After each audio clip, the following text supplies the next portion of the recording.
बेटा इधर ध्यान से, ये फिजिक्स के कुछ क्वेश्चन है वेरी वेरी मोस्ट इंपोर्टेंट, जो अधिकांश एग्जाम में पूछ लिए जाते हैं। 2 या 3 मार्क्स के डेफिनेशन है यहाँ पर सब लिखी हुई है, मैंने पहले से नोट डाउन कर दिया यहाँ पर, बड़े ध्यान से समझोगे।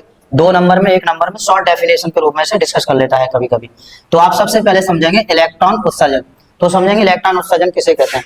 देखिए इलेक्ट्रॉन उत्सर्जन एकदम सिंपल है डेफिनेशन इसकी, किसी धातु की सतह से उत्सर्जित इलेक्ट्रॉन की परिघटना को, कोई धातु की सतह होगी और उस धातु की सतह से यदि इलेक्ट्रॉन उत्सर्जित किए जा रहे हो तो उसको उत्सर्जित करने की जो घटना वही कहलाती है इलेक्ट्रॉन उत्सर्जन। सीधी सी बात, इलेक्ट्रॉन उत्सर्जन यानी इलेक्ट्रॉन उत्सर्जन की परिघटना को क्या कहते हैं बाबू, इलेक्ट्रॉन उत्सर्जन। तो किसी धातु की सतह से उत्सर्जित इलेक्ट्रॉनों की परिघटना को क्या कहते हैं, इलेक्ट्रॉन उत्सर्जन कहते हैं।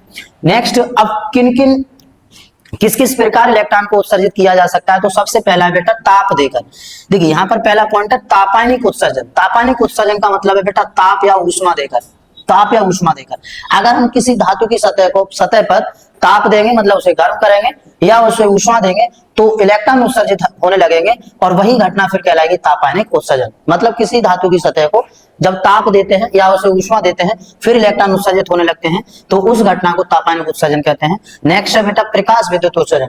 ये इसमें very very most important topic है प्रकाश विद्युत उत्सर्जन। इसे आप अच्छे समझेंगे क्योंकि यही आगे बहुत अच्छे से डिटेल में समझाएंगे आपको। प्रकाश विद्युत प्रभाव के रूप में ये पूरा टॉपिक है। तो अभी आप समझेंगे प्रकाश विद्युत उत्सर्जन। प्रकाश विद्युत उत्सर्जन का मतलब है कि ये कोई धातु की सतह है और इस धातु की सतह पर ये प्रकाश आपतित किया जा रहा है और इसके प्रकाश आपतित होने के पश्चात इलेक्ट्रॉन उत्सर्जित होने लग गए तो यही क्या है, हमारी जो घटना है ये कहलाएगी प्रकाश विद्युत उत्सर्जन। मतलब किसी धातु की सतह को जब प्रकाश दिया जाता है और प्रकाश देने के पश्चात उत्सर्जित इलेक्ट्रॉन की जो घटना होती है वो प्रकाश विद्युत उत्सर्जन कहलाती है। आगे नेक्स्ट आता है क्षेत्र उत्सर्जन।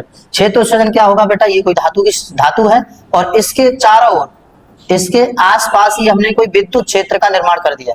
ये कोई विद्युत क्षेत्र का निर्माण कर दिया।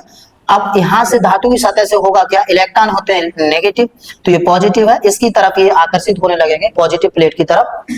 पॉजिटिव मतलब होता है पावरफुल प्लेट, तो पावरफुल प्लेट की तरफ इलेक्ट्रॉन आकर्षित होने लगेंगे तो धातु की सतह से इलेक्ट्रॉन निकलने लगेंगे, उत्सर्जित होने लगेंगे और यही घटना कहलाती है क्षेत्र उत्सर्जन। तो क्षेत्र उत्सर्जन सिंपल है, किसी धातु की सतह के चारों ओर यदि विद्युत क्षेत्र उत्पन्न किया जाए और फिर इलेक्ट्रॉन उत्सर्जित हो तो उसे क्षेत्र उत्सर्जन कहते हैं। नेक्स्ट है बेटा चौथा पॉइंट है हमारा द्वितीयक उत्सर्जन। द्वितीयक उत्सर्जन का मतलब है यदि कोई ये धातु की सतह है और इस पर ऐसे इलेक्ट्रॉन की बौछार कराई जा रही है, ऐसे इलेक्ट्रॉन की बौछार कराई जा रही है जो बहुत ही पावरफुल होते हैं, इनकी आवृत्ति, इनकी तीव्रता अत्यधिक होती है जिसके कारण इलेक्ट्रॉन उत्सर्जित होने लगते हैं धातु की सतह से और फिर ये जो घटना होगी वो कहलाएगी द्वितीयक उत्सर्जन। मतलब किसी धातु की सतह पर जब अधिक तीव्रता वाले इलेक्ट्रॉन्स की बौछार कराई जाती है जिसके कारण धातु की सतह से इलेक्ट्रॉन उत्सर्जित होने लगते हैं, इस घटना को द्वितीयक उत्सर्जन कहते हैं। ओके, तो ये उत्सर्जन करने के क्या है, ये 4 तरीके हैं, इस प्रकार उत्सर्जन किया जा सकता है। नेक्स्ट बेटा very very most important definition है आपकी देहली आवृत्ति। तो देहली आवृत्ति किसे कहते हैं, एकदम ध्यान से समझोगे। देहली आवृत्ति ऊपर लिखा हुआ है सामने, वह न्यूनतम ऊर्जा जो किसी धातु की सतह से इलेक्ट्रॉन उत्सर्जित करने के लिए आवश्यक होती है उसे देहली आवृत्ति कहते हैं और इसे म्यू नॉट से प्रदर्शित करते हैं। तो देहली आवृत्ति एकदम सिंपल परिभाषा है, अधिकांश सतह एग्जाम में, बोर्ड एग्जाम में आती है बेटा, इसे ध्यान से आप समझ लेंगे। दोबारा बता रहा हूं, वह न्यूनतम ऊर्जा जो किसी धातु की सतह से इलेक्ट्रॉन उत्सर्जित करने के लिए आवश्यक होती है उसे देहली ऊर्जा कहते हैं और इसे म्यू नॉट से प्रदर्शित करते हैं।